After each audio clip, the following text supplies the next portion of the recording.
présenter. Alors bonjour à tous, du coup je m'appelle Pierre Troussard, donc j'ai fait ma prépa ici. Et je vais vous présenter aujourd'hui l'approvisionnement en eau dans les pays arides, donc c'était mon projet de TIPE. Donc ici vous pouvez observer par exemple un projet existant, c'est un élève de l'ENS qui a créé ça, ça s'appelle Turn Newton into Water. C'est un système de pompage autonome solaire en fait. Et j'ai trouvé que approvisionnement dans les pays arides et secs, ça rentrait bien dans le thème de santé-prévention parce qu'en fait, ici vous pouvez observer toutes les couleurs qui sont un peu rouge, jaune, etc. C'est là où il manque d'eau dans le monde. Donc c'est pour ça que c'est un réel problème, une réelle problématique. Donc je trouve que c'est une bonne idée de faire sur ça. Donc je vais vous présenter l'état de l'art un peu du pompage solaire. Donc il y a différents types de pompes. Il y a les pompes de relevage et de surface par exemple. Et ça sert à vider des étendues d'eau, par exemple des piscines, etc. Et la pompe qui correspond le plus au pompage solaire, ça reste quand même la pompe immergée. Donc une pompe qui se situe à peu près ici, et donc qui est gérée par des panneaux solaires. Donc là on a la cuve avec une vanne, et ça c'est le système de pompage, qui soit autonome ou pas d'ailleurs, voilà. Et donc là vous pouvez observer, c'est la maquette que j'ai réalisée pour le TIPE. Donc ici, on a un capteur ultrason, on a une entrée d'eau ici qui correspond à la vanne, à un puits en fait. C'était une autre cuve comme ça. On a la sortie d'eau ici, la carte Arduino avec le shield, je vais vous expliquer tout à l'heure. Il y a un débitmètre ici. Et ici, il y a l'alimentation de la pompe qui a été reliée directement normalement au panneau solaire, mais du coup, pas au panneau solaire. Donc ma problématique c'était comment automatiser le stockage d'eau d'un petit village grâce à un système complet de pompage autonome de la manière la plus simple et économique tout en garantissant une pression et une propreté optimale. Donc voici ma chaîne d'infos, chaîne d'énergie. Donc tout ce qui est dans le carré rouge, c'est ce dont je me suis occupé en fait. Parce qu'à la base on était 3 dans le TIPM et au final je suis fini tout seul. Donc en entrée on a un niveau d'eau. Donc pour acquérir on a un capteur ultrason. Pour traiter, on a la carte Arduino. Communiquer, c'est marqué écran de contrôle ou alerte sonore, mais en fait, c'est le moniteur de Arduino tout simplement. Pour alimenter, on a une batterie, donc moi j'ai utilisé une alimentation 12 volts. Ensuite, pour distribuer, on a un shield parce que, par exemple, c'est pas possible d'alimenter une pompe avec une carte Arduino parce qu'elle fait pas passer de puissance la carte Arduino. Donc, il faut forcément utiliser un shield. Et on a la pompe immergée, donc c'était une sorte de pompe d'aquarium que j'ai utilisée. Et transmettre donc avec les tuyaux d'adduction et le château d'eau. Et ensuite on a le stockage de l'eau. Et ensuite il y a aussi tout ce qui est automatisation en fonction de la hauteur et tout, mais je vais vous expliquer ça après. Donc les objectifs que j'ai essayé de remplir pendant mon TIPE, donc c'est la rédaction d'un cahier des charges que je vais vous présenter après. Le dimensionnement de la pompe idéale puis mise à l'échelle parce que je pouvais pas faire une échelle 1 avec la pompe parce que ça aurait été trop coûteux. La modélisation de la fonction de transfert, donc vous allez voir ça après. Concevoir un système de pompage optimal en effectuant des comparaisons entre les différents produits.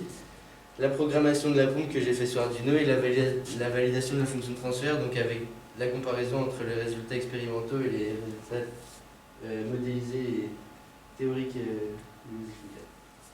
Donc le cahier des charges, donc mon cahier des charges c'était approvisionner en eau un petit village de 350 habitants, par exemple en Afrique ça existe beaucoup les villages où il y a 350 habitants, où justement ils sont très excentrés des villes, etc. Donc ils manquent d'eau. Donc je voulais un temps de réponse en front montant, donc le temps que la cuve se vide ou elle se remplit, donc entre 3 et 6 minutes et entre 3 et 5 minutes. Une erreur statique inférieure à 5%, donc pour éviter que la cuve déborde par exemple. Une bonne durabilité du système et créer un système respectueux dans l'environnement. Donc ça passe par justement l'utilisation pas des énergies fossiles par exemple, donc des panneaux solaires, que du coup je ne me suis pas occupé des panneaux solaires. Donc je vais vous présenter le système complet, donc ça c'est un schéma que j'ai réalisé moi-même. Donc ici, les grandeurs caractéristiques, c'est surtout la hauteur de refoulement et la hauteur d'aspiration. Donc là, on a la pompe qui est ici, le boîtier de commande. Donc ça, c'est la partie dont je ne me suis pas occupé, avec la batterie, le panneau solaire, etc. un débitmètre, le capteur ultrason, Electrovan, le château d'eau qui est ici. Donc tous les schémas, c'est des schémas normalisés. Donc par exemple, un capteur ultrason, ça se représente vraiment comme ça, une débitmètre, ça se représente vraiment comme ça. Et donc là, on arrive dans la partie théorique, dans le prédimensionnement de la pompe idéale. Donc je suis parti en calculant certaines valeurs. Donc ça, par exemple, c'est le débit que j'ai calculé avec les besoins en eau d'une personne normale. Et donc pour 350 personnes dans la vie de tous les jours. Ça, c'est la section du tuyau. Ça, c'est la viscosité dynamique. Ça, c'est la longueur caractéristique. Et ça, c'est la masse volumique de l'eau. Donc, en fait, tous ces calculs-là, c'est pas très compliqué, hein, mais au final, on arrive à la puissance de la pompe. Donc, on calcule la vitesse d'écoulement, la viscosité cinématique, etc., etc. Et au final, tout ça, ça nous permet de calculer la puissance nominale de la pompe. Donc, j'ai trouvé 406 watts et c'était assez cohérent avec les autres pompes qu'ils proposaient. Donc j'ai trouvé ça bien. Donc j'ai voulu faire une mise à l'échelle 1/10 parce que j'allais pas fournir 350 personnes en eau. Donc j'ai réalisé le schéma bloc du système. Donc on a deux sommateurs avec on a une hauteur de consigne et une hauteur de sortie. On va avoir C2P, donc ça peut être un correcteur que je vais vous expliquer après. Ensuite, on a la pompe qui correspond à un gain parce qu'en fait, j'ai pas pu calculer totalement la fonction de transfert parce qu'on avait des taux qui sont vraiment très petits. Donc on a considéré que la pompe c'était exactement un gain. On a le débit de sortie, donc à la sortie de la pompe délivre directement un débit. Donc ici on a le débit d'entrée et le débit de sortie qui vient en perturbation, voilà. Et ici on a la fonction de transfert du château d'eau, donc je vous ai mis le théorème de superposition ici qui correspond à la fonction de transfert du château d'eau. Et donc en Laplace, ici si vous faites la transformée de Laplace, ça va vous faire 1 sur SP. Donc ça correspond au domaine de Laplace, mais dans les modélisations, etc., sous Scilab, ça se fait sous Laplace, donc il fallait mettre en équation le système. Et donc voici ma maquette finale. Donc ici c'est le capteur ultrason, l'alimentation 12 volts, oui c'est ça. Ici c'est la pompe, et ici c'est le débitmètre. Donc le débitmètre, je crois qu'il me donnait en litres par seconde ou quelque chose comme ça. Et donc grâce à ça, donc ça c'est ma maquette que j'ai réalisée donc l'année dernière. Et en fait tout ça m'a permis de faire mes expériences, etc. Donc il n'y avait pas besoin de plus parce que en soi j'ai réussi à avoir des résultats qui sont assez cohérents, etc. avec la comparaison entre le modélisé et l'expérimental. Donc voilà, ça c'est mes calculs de mes gains. Donc vous avez la fonction de transfert qui est ici. Et donc pour réaliser un travail pour un petit peu prévoir comment est-ce que ça marche, donc vous avez dû voir ça. Donc il y a une valeur d'entrée, une valeur de sortie. Et en fait c'est comme ça qu'on met en équation les blocs de la fonction de transfert. Et donc ici c'est ce que j'ai fait. En fait, j'ai calculé le gain du débitmètre, mais au final, ça m'a pas servi. Et donc là, j'ai fait le débit en fonction de la fréquence, mais surtout, la chose qui m'a le plus intéressé, qui était plus intéressante, c'était le calcul du gain de la fonction de transfert. Donc en fait, comme vous pouvez le voir, en entrée, on a une tension U, et en sortie, on a un débit. Donc grâce à ma maquette, j'avais mis un débitmètre juste ici, donc j'avais pu mesurer le débit et donc calculer le gain de ma pompe en mesurant à plusieurs reprises, etc., en affinant les mesures, en mesurant la tension en fonction du débit. Donc ça nous fait une belle droite linéaire. Donc ce que je vous ai dit tout à l'heure par rapport au fait que la pompe c'était un gain, on peut bien le voir puisque c'est assez linéaire. Et donc là, juste ici, on a le gain de la pompe. Et voilà. Et par exemple, là, on a le gain des lunettes qui est pas très visible. Et, voilà. Et ça, donc c'est la surface du château d'eau fois un intégrateur. Enfin, un sur la surface fois un intégrateur du coup. Ensuite, donc les valeurs là, elles étaient assez correctes. J'étais assez content de voir ce genre de valeurs, c'était assez correct. Donc ensuite, il y a la programmation de la pompe. Donc dans un premier temps, j'ai voulu faire une sorte d'hystérésis dans le sens où on n'a pas besoin de pomper tout le temps dès qu'on utilise la pompe. En fait, là, on a une valeur à 1, donc quand on a un seuil haut, et une fois que on utilise la pompe, etc., donc ce serait pas comme ça, mais plutôt peut-être comme ça. Et on utilise la pompe, là, elle se met à marcher, et du coup, le niveau, il remonte. Et donc, j'ai fait ça avec un triple if, donc bon, je vais pas détailler, mais si vous voulez, j'en parlerai après.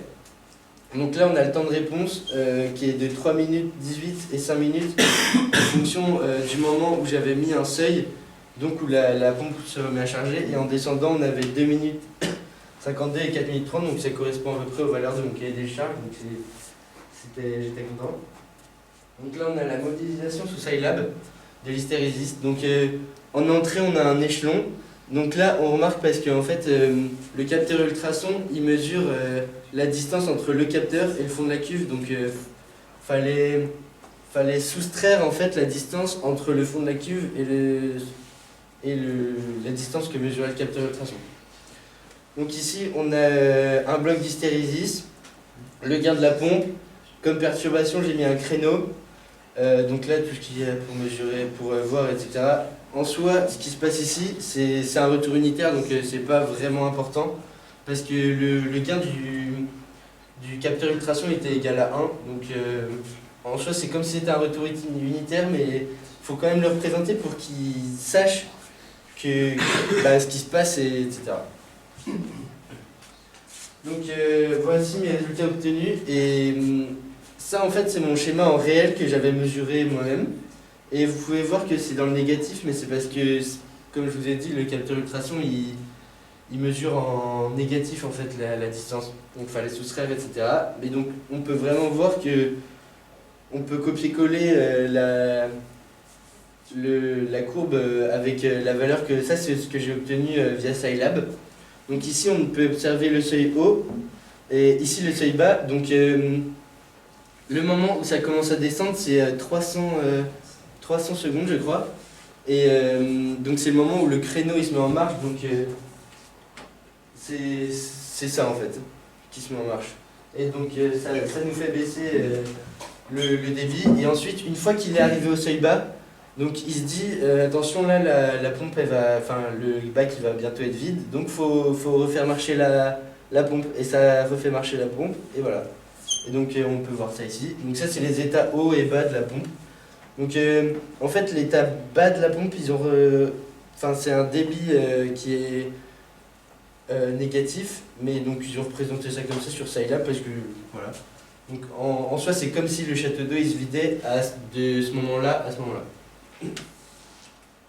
Ensuite c'est la programmation de la pompe en asservissement. Donc vous avez déjà tous calculé une fonction de transfert je pense. Et donc ça correspond à peu près à ça. Et voilà, ça correspond à peu près à ça. Au final, en faisant marcher quelques moteurs, etc., en faisant marcher la pompe.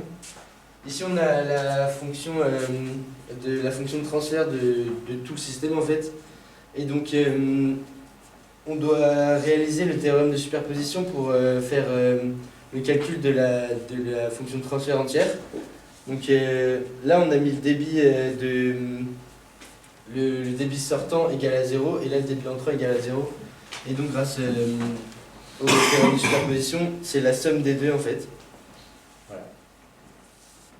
Sauf que ça n'a pas vraiment donné de résultat cohérent avec ce que j'allais faire, la fonction de transfert, donc j'ai pas fait suite à ça.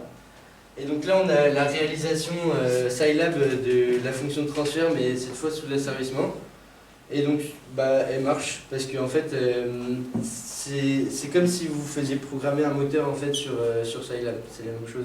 puisqu'au final c'est juste une pompe avec juste le château d'eau et tout. Il y a quelques trucs qui changent, mais ça change quasiment rien. Et donc en fait, ce que je voulais observer, c'était grâce à ici, on va avoir un correcteur. Donc en fait, c'est marqué P, donc c'est proportionnel intégral, sauf que vous pouvez faire varier le K, vous pouvez faire varier le nombre d'intégrateur, etc. Donc ça permet vraiment d'observer le temps de réponse du système. Donc ici, vous pouvez voir que par exemple, on voit pas beaucoup, mais là c'est K égale 50, là c'est K égale 100 et K égale 500. Donc le temps de réponse, quand on a un correcteur de gain, il augmente vraiment grandement le temps de réponse. Et donc ce qu'on voulait avoir, c'est un temps de réponse le plus bas possible, etc. Donc ouais, là on peut retrouver les temps de réponse à 5%. Donc vous avez dû voir ça en SI avec les 3 taux. Et ici, c'est en faisant varier les correcteurs proportionnels intégral, donc avec des intégrateurs. Et en fait, on a quelque chose qui se passe parce que là, on a une fonction de transfert du second ordre, puisque en fait, en calculant la fonction de transfert, vu qu'on a ici le château d'eau, ça nous fait une fonction de transfert du deuxième ordre. Et donc ici, on a ce qu'on appelle des dépassements, donc vous avez dû voir ça aussi. Et ça ne correspondait pas trop à mon système, puisque vu qu'on a des dépassements, je ne vais pas faire en sorte que la cuve elle dépasse, puisqu'il n'y a pas d'eau, on n'a pas d'eau à jeter par la fenêtre, donc ça ne correspondait pas forcément au système. Et donc c'est pour ça que j'ai pas vraiment fait suite à ça. Et en plus à la fin de l'année, en fait, ma pompe, je pense qu'elle a eu un problème de frottement. Et donc elle marchait plus à la fin de l'année, mais heureusement j'ai quand même pu réaliser la plupart de mes expériences, donc ça a été. Et donc j'ai quand même fait une comparaison entre le système asservi et le système en hystérésis. Donc en rapidité, on a le système en hystérésis qui est quand même... pardon. Le système... je crois que j'ai fait une erreur. C'était le système en asservissement qui était quand même le plus rapide. En stabilité et en précision, en fait, c'est un peu pareil. Sauf que de toute façon, quand on fait varier les correcteurs, ça change. Donc voilà.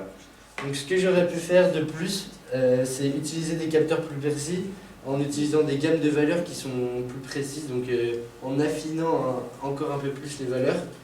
Ça aurait été intéressant parce qu'on aurait pu vraiment modéliser bien la fonction de transfert de la pompe, etc. Des meilleures conditions d'expérience, j'ai mis ça, mais par exemple, peut-être avec du meilleur matériel et une pompe plus robuste et performante, j'ai mis ça puisque à la fin elle ne marchait plus ma pompe. Donc voilà, merci de m'avoir écouté.